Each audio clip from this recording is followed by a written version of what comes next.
All right, I'm going to call this meeting to order of the Mayor and Board of Commissioners for July the 9th, 2024. Can I get the roll call, please? We're here. Commissioner Kleiner? Here. Commissioner Braun? Yeah. Commissioner Pearson? Yeah. Commissioner Warnick? Here. Let the record show you have a quorum. Thank you. Will you rise with me for the Pledge of Allegiance, please? I pledge allegiance to the flag of the United States of America and to the republic for which it stands, one nation, under God, indivisible, with liberty and justice for all.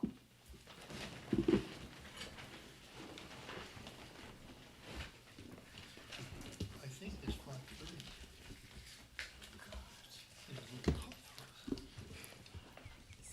All right. First, could I get, first we have to do our prayer. So will you bow your heads with me? Father God, I come before you tonight on behalf of our town. Lord, I ask that you watch over our citizens and all those tuning in. Lord, be with us as we're here tonight and leave this evening. In Jesus' name, amen. Amen. All right, first on the agenda is the consent agenda. Town Administrator, do you have that? Yes, I do. I make a motion to approve the consent agenda. Second. It's been moved and seconded. You can see the consent agenda before you. Is there any discussion? Hearing none. All in favor? Aye. Passes. Moving forward into public presentations. Town Administrator, do you have that? Yes. You have two ordinances. One we are submitting as an emergency ordinance, and I'll explain why. And the second one, we're introducing it. It's a change to our land development code, and I'll get into that more in a second. So the first one I want to cover is the changes at 2024-04, which is another change to our stormwater management code. If you remember back in 2023, we took over oversight and review of stormwater projects within the town of Rising Sun. MDE has provided comments to the three previous ordinances, and along with Cecil Soils, they have made recommendations. We have incorporated those changes, but they reached out to us in June and asked us to make some more changes to our stormwater management code. And they are all they're really minor stuff in terms of typos. I have it up on the screen here that you can follow. A different definition for applicants. Grading, there was a question about issuing grading permits in the town of Rising Sun, and we gave MDE a little bit of pushback in the sense that MDE, although grading is not necessarily something they regulate, they wanted more specifics of what would be involved in grading. And we don't dispute that in theory, but when you think of all the criteria involved in building construction and all those things, if you got involved in putting every last detail into an ordinance, it would be just volumes and volumes of stuff. And so we basically decided to accommodate the desires. So we made more mention. Our code always said that basically our charter says we can issue grading permits. Our town codes say we can issue grading permits. MDE just wanted to know more about what the application was going to be.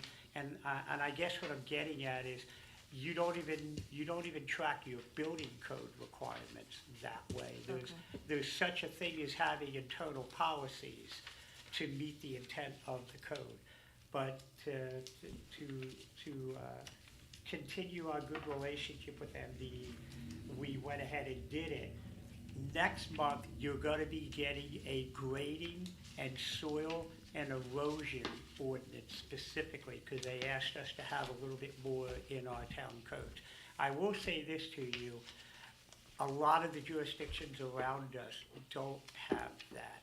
So in all due respect, I think MDE might be trying to fix a lot of things that they've seen wrong across the state, and we just happen to be the first ones coming to the table with doing certain things, so they're correcting it from, in our world at least.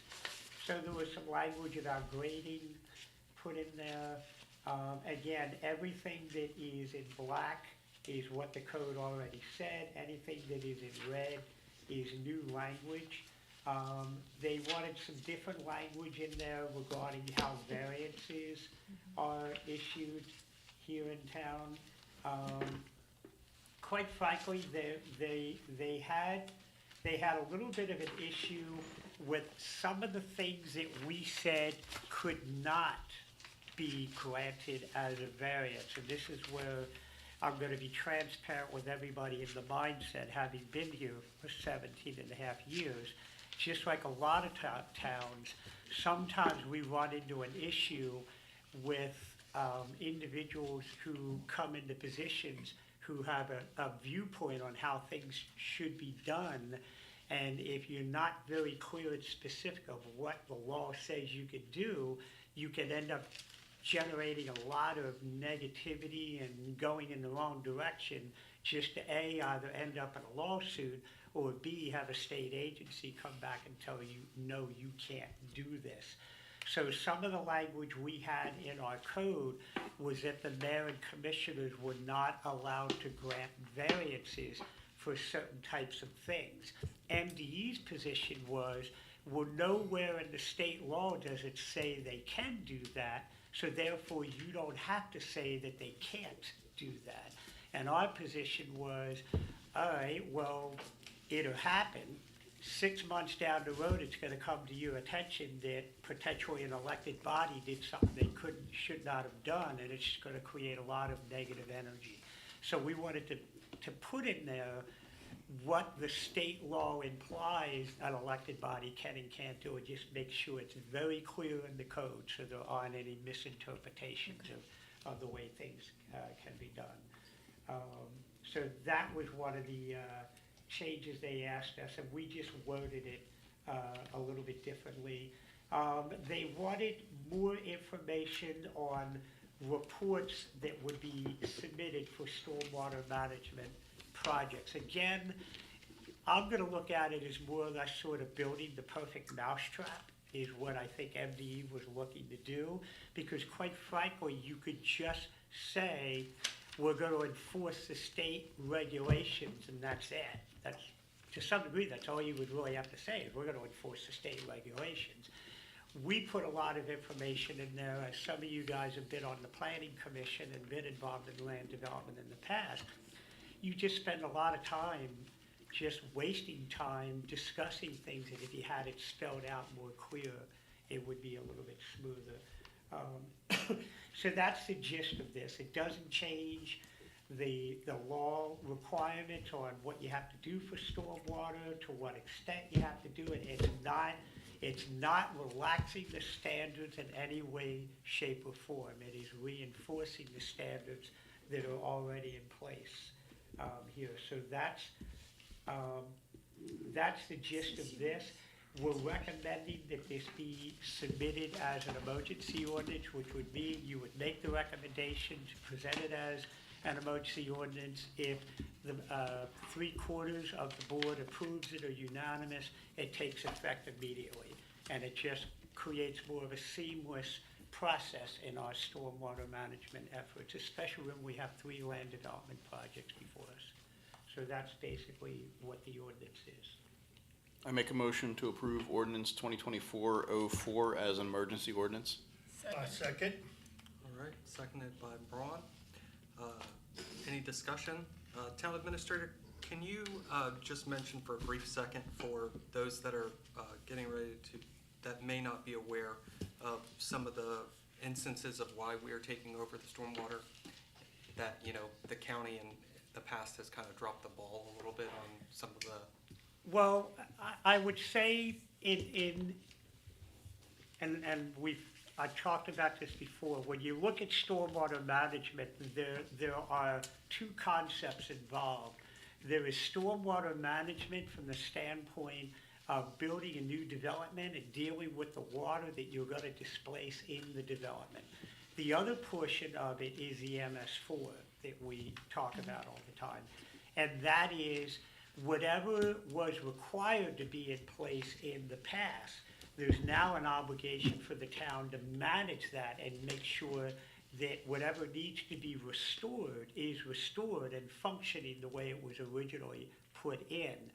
And going back to some of our older developments that were done back in the 90s and 2000s, for whatever reason, there's a lot of questions asked about the stormwater approvals that were granted by the county back at that time. Now, that's not a reflection on the current staff that's there now, because it's a very good and competent staff.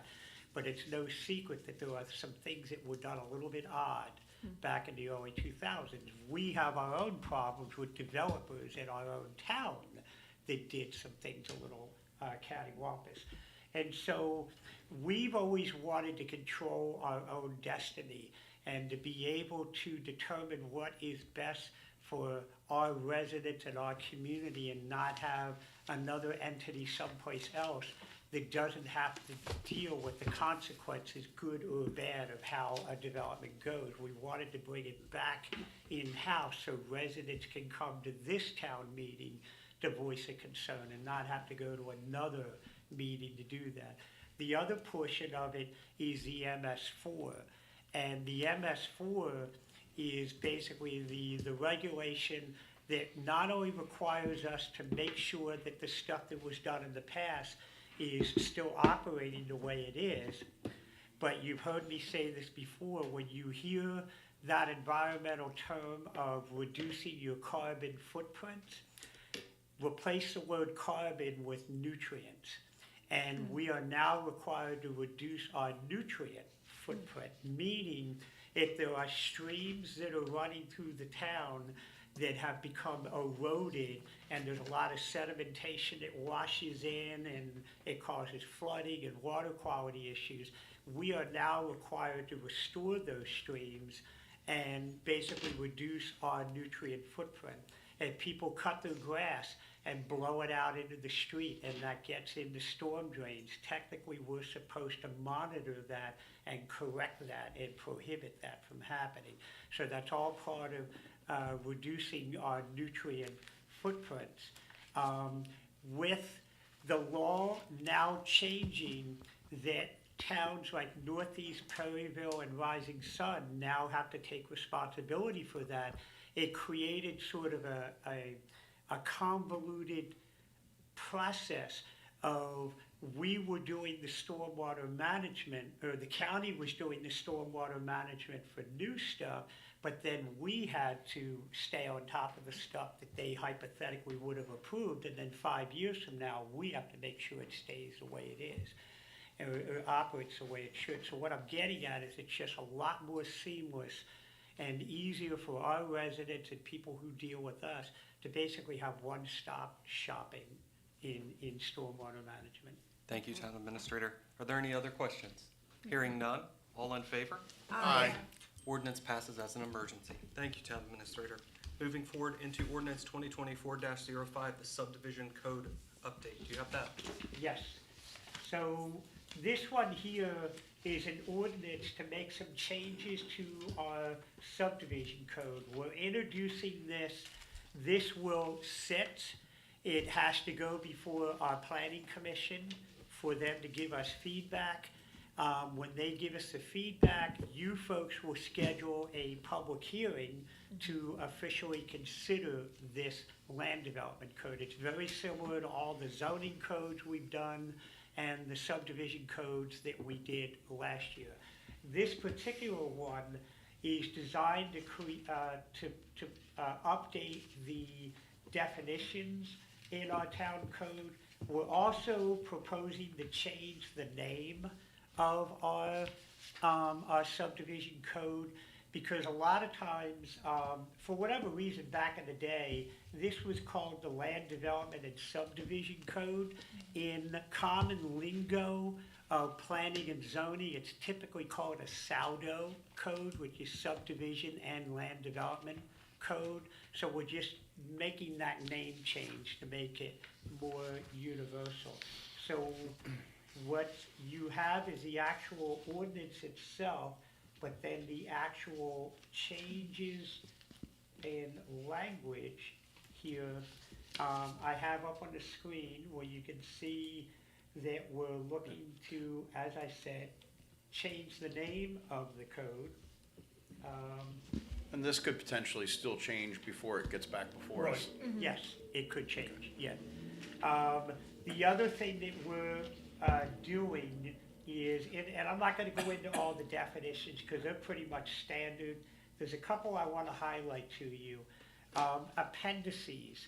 Appendices are very critical in code enforcement in general. Whether it's a building code, you will have appendices.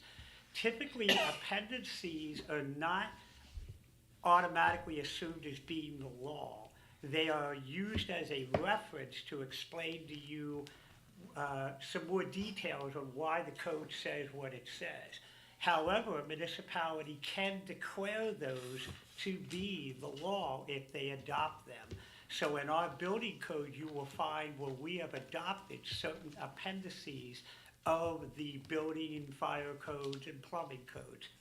In this particular case, we use the appendices in our subdivision and zoning code purely as a way to give people sort of a roadmap on the best way to get their project presented in a manner that it can be reviewed in a timely manner.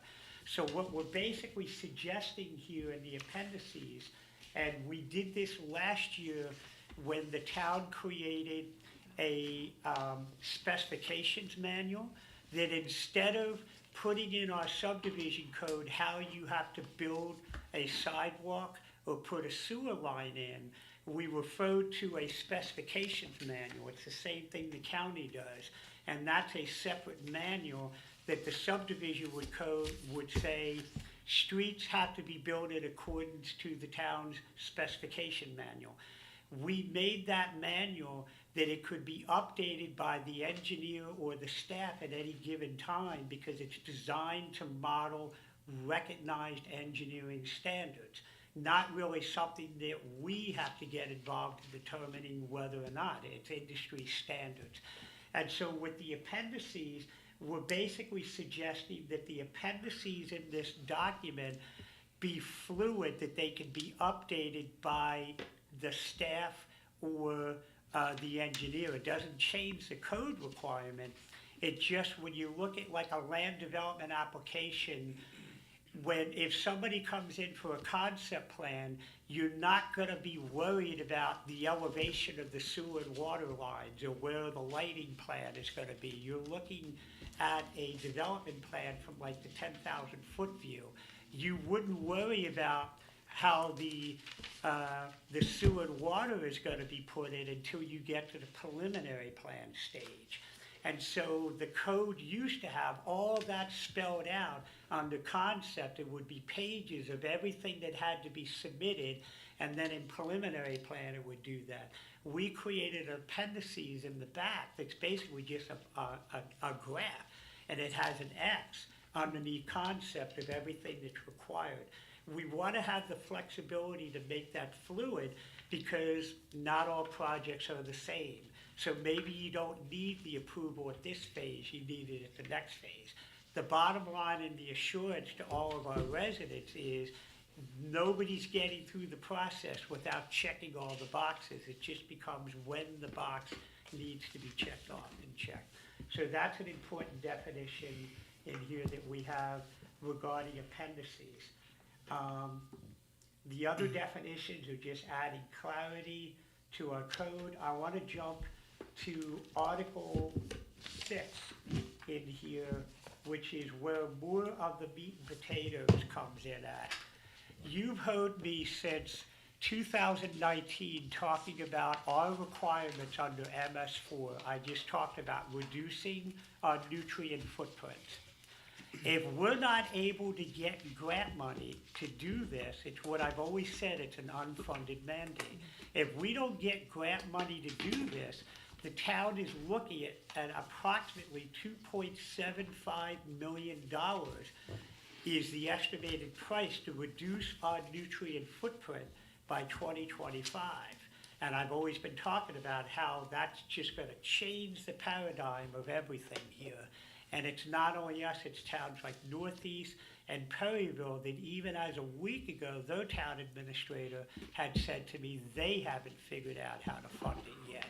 And although I believe there's gonna be a lot of towns going to the state, pulling lint out of their pocket saying, you gotta grandfather this or spread it out, the reality is we still have to do something.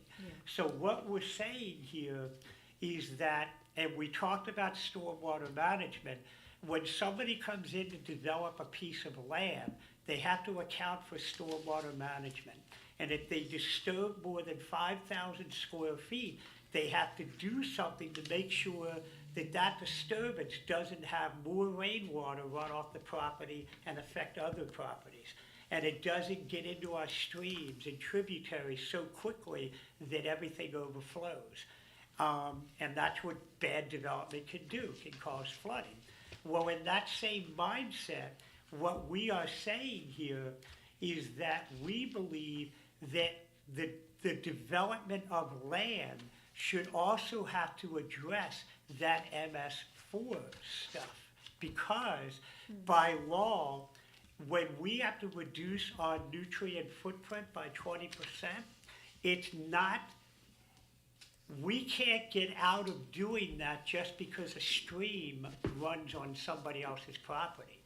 It isn't reduce the nutrient footprint on the ground that the town owns. It's every property in the town of Rising Sun. And that would put the town in a position, in some cases, maybe to have to pay large amounts of money to get easements to go on somebody else's property. It's very restrictive to the town, and you can even make an argument it's a little bit, intrusive on the property owner, but the reality is there's issues with the environment and people try to fix it, good or bad. So in this particular case, we're saying if somebody's coming in and developing a large piece of land to develop, why would we want to allow them to develop that land, take care of the stormwater management, but miss an opportunity to have that MS4 stuff addressed? So that can alleviate our taxpayers down the road by chipping away a little bit at that. At some point in time, it's gonna end up having to be done on that property. Let's just make it a function of the land development process. So that's what this language here that I have on the screen is talking about, and it's titled Water Quality Improvement and Environmental Restoration. And this paragraph sort of sums it up, where it says, recognizing the importance of sustainable land development, this ordinance mandates the identification and implementation of water quality improvement and environmental restoration projects as an integral part of land development processes. In accordance with the town's National Pollution Discharge Elimination System, NPDES, municipal separate storm sewer systems, MS4 permit, the town is committed to ensuring that new developments contribute positively to the environmental health and water quality within the town. And the following principles apply. And those following principles are basically saying the same way we had to go down to our sewer plant and evaluate the stream and determine what that negative impact of that underperforming stream was, the developer has to do that on their land if they have a stream. If they have wetlands, they have to do an evaluation. And just like the town, if we're not able to do a stream restoration or a wetlands restoration, we can plant trees. So there's a lot of philosophies coming together here that I think are important for the board to hear. Number one, when we get people getting really concerned about land development, this is one of the things they're talking about, is the environmental impact that that development can have on their property, especially if they're adjacent. This is giving us one more tool in the tool shed to protect those property owners from that land development, because we always talk, you can't take away the right of a property owner to develop their land. You can regulate it, but you can't take it away. So this ordinance is giving the town one more tool in the tool shed to protect our existing property owners in the area. The second thing that gets people upset is when you go by a couple 100-acre farm and it was rural and natural, and now it has hundreds of houses on it.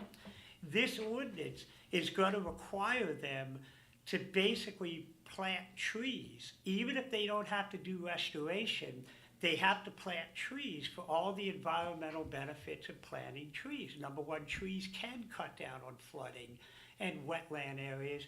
Trees can suck up bad nutrients that would run across the ground to get into the stream and hurt our environment. And trees can also provide shade, air quality, all of those things.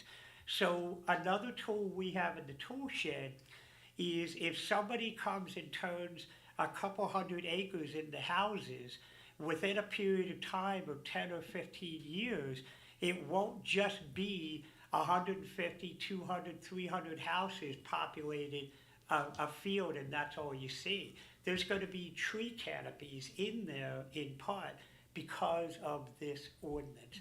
So there's a lot of environmental reasons why we're doing this, to comply with the law. And then the second thing is to sort of soften the blow of land development, to make it sort of assimilate better into the rural character that we have in our community. So that's what this ordinance aims to do. Okay. Thank you, Town Administrator. And this ordinance will sit and be posted on our town website, is that correct? Yes, the Planning Commission will weigh in on it, and at a future date, we'll schedule a public hearing for that. All right, thank you. Okay. Moving forward into citizens' input. Would anyone like to speak this evening? Hearing no one, moving forward into staff reports. Town Administrator. You can, as I said, we've got 2 more ordinances coming your way next month. And we're gonna try to get the speed camera stuff up and running. I did talk to the attorney. Chief, I need to follow up with you. He gave me a little bit more insight into what his concerns were. He has presented an ordinance that he has done that looks significantly different than the ordinance that the vendor gave to us. And so I guess just in due diligence, I'm not dismissing the ordinance that the vendor gave to us, but I guess we need to make sure that our attorney has a comfort level on that, and for whatever reason, he saw some issues with it. So, he and I talked about it the other day. He sent me what he would like to see in the ordinance. I just wanted to start the 60-day clock again, so as soon as we get that done, we can have the public hearing and get the speed cameras in the school zones back on track to get done. So I'll catch up to you on that. All right, Okay. Chief? Well, on that same topic, while at the MML convention, I spoke with some vendors that may be able to help with the speed violations throughout town and some of the stop sign issues we've been having here in the center of town. As you all are aware, we are short-staffed, so the requests from the public sometimes are delayed when it comes to the quality of life crimes, the speeding issues. This way is another way to give us another tool in the toolbox to try to help change public behavior. So I'm going to be meeting with that vendor and see what they have to offer and what type of studies we can get done and see if it's something that may be attractive to the town. And lastly, August 6th, can you put that on your calendars? That is a Tuesday evening. It is National Night Out Against Crime. I've been working with the fire company to develop a nice event for the citizens of the town, or the citizens of this region. And we've got some interesting things on tap already. I'm not going to spill, the beans and put it out there, but there's some things that a lot of people are going to be interested in seeing and happy to have here in town. And that is my report, unless there's some other questions. Thank you, Chief. And just to reiterate, the speed camera ordinance is for Pearl Street, correct? Correct, Okay, for the school zone. thank you. Assistant Town Administrator. Thank you, Mayor. I do want to start by thanking the Rising Sun Community Fire Company for supporting us in a project that we had at the sewer plant. They brought out their engine and some tankers and helped us with moving some things around out there with water force. It worked really well, seems to have done well, so I wanted to say thanks for that. Our audit will start on September 3rd. We plan to have it completed by the end of October. And we're going to start in the next week with having organizational meetings for Spooktacular so that we can get things started and get the planning done and start looking at how we get out in the community and find volunteers as well as folks willing to support it and make donations. And when does that start again, the meetings? Next week. Next I week. don't have an exact date, Gotcha. just watch your Outlook calendar. We'll send Thanks. things over. And we are seeking volunteers. Anyone in the community, we are putting things in our utility bills, looking for volunteers to help us not only with Spooktacular, but with also the Winter Extravaganza. Great. And other than that, that's all I have. Thank you. Moving forward into the mayor's report, we had a couple of losses this past cycle between our town meetings. One of them was former Commissioner Clint Bowers. I didn't know if you wanted to say a word or two, Calvin, in regards to that. I know you served with him. You did write a beautiful reflection on your Facebook page in regards to his loss. Well, the one thing I would say real quick, one of the things I've learned to appreciate through being in the fire service for years and in municipal government, there will always be a spot in my heart of admiration for people like yourselves who step up to do this kind of work. And it takes a lot of dedication. And the thing that I always appreciated with Clint is that he was here long before I was here. I only got to serve with him for a couple years, but he was clearly very passionate about his community. And you always knew where you stood with Clint and how he felt and his passion. And he fought for this town and a lot of, before I came here, I used to hear the stories about how he held State Highway accountable for that thing that evil word nobody wants to talk about, what streetscape there, it's like an evil word here. Well, Clint bore the brunt of everybody's frustration, and from what I'm told, he went to battle every single day with those state people. And that says a lot. That kind of dedication always has to be recognized and remembered. So that's the big thing I want to say about Clint. Can I say Yeah, something? go ahead. Since I am the only commissioner that actually served with Clint as a commissioner, Clint was extremely passionate about what he believed in. And Calvin, there were times we had meetings that were rather interesting Yeah. from different viewpoints. And that's not only town meetings, but other meetings where Clint was very verbal in his expression of his opinion.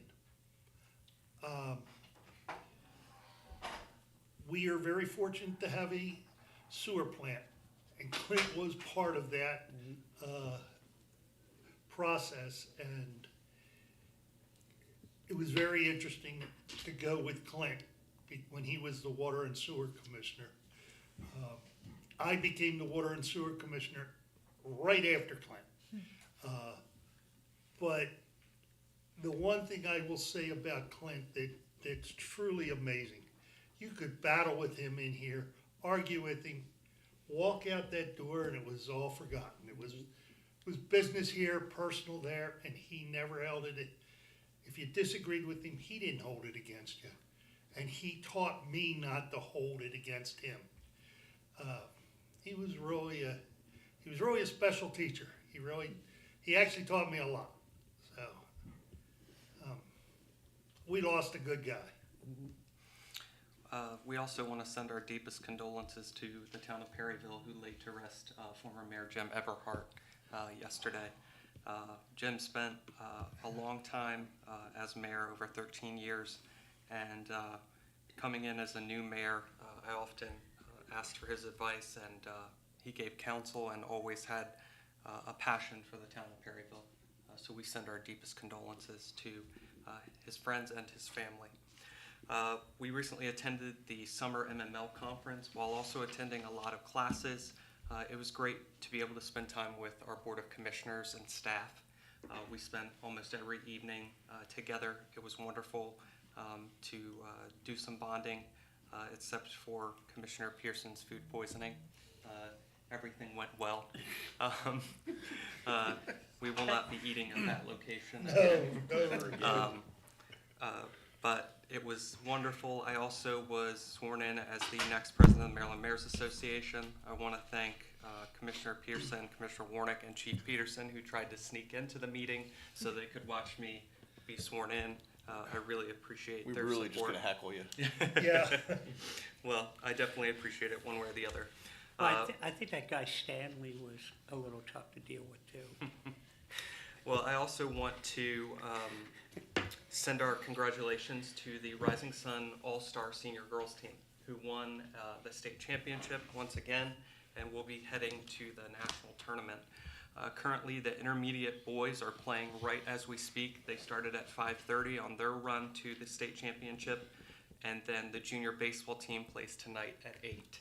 So we wish them all well wishes on their journey to become state champions. That ends my report. Moving forward into commissioner comments. Commissioner Braun? I have no report. Commissioner Kleiner?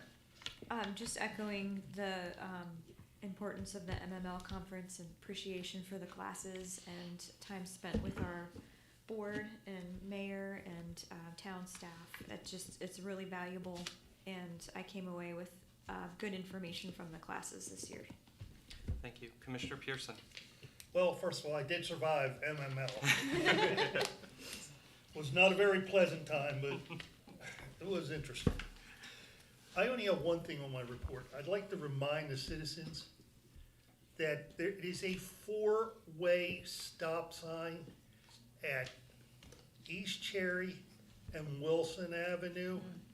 It is not a rolling stop sign. It is not a running stop sign. We're getting a lot of complaints about that. Please, remember, you come to a complete stop. That concludes my report.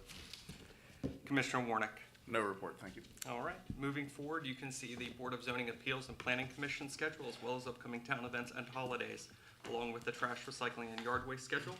Is there anything else to come before the board this evening? Hearing none, could I get a motion to adjourn? Motion. Seconded. It's been moved and seconded. All in favor? Aye. Aye. Meeting adjourned.